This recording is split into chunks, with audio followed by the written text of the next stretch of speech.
नमस्कार, आपण पाहताय कोकण वार्ता न्यूज. कोकण वार्ता न्यूज मध्ये आपलं सर्वांचं स्वागत. पाहुयात बातमी सविस्तरपणे. गुहागर विधानसभा निवडणुकीत शिवसेना, उभाटा आणि मनसे युतीच्या उमेदवारांकडून राष्ट्रीय काँग्रेस आणि राष्ट्रवादी शरद पवार पक्षाच्या नेत्यांच्या फोटोंचा प्रचारात गैरवापर होत असल्याचा आरोप झाला आहे. या प्रकारामुळे राजकीय वर्तुळात मोठी खळबळ उडाली आहे. काँग्रेस उमेदवार रियाज ठाकूर यांनी स्पष्ट केलंय की काँग्रेस या मतदारसंघात महाविकास आघाडीत नसून स्वतंत्र लढत आहे.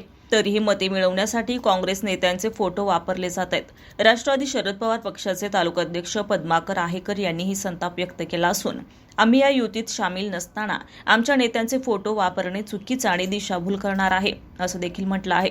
मित्रपक्ष नसतानाही बॅनर्सवर नेत्यांचे फोटो झळकत असल्याने मतदारांची फसवणूक होत असल्याचे जिल्हाध्यक्ष सोनल लक्ष्मी घाग यांनी सांगितलं आहे. या प्रकारामुळे गुहागरमधील राजकीय वातावरण तापलं असून हा वाद आता कायदेशीर पेचात अडकण्याची शक्यता आहे.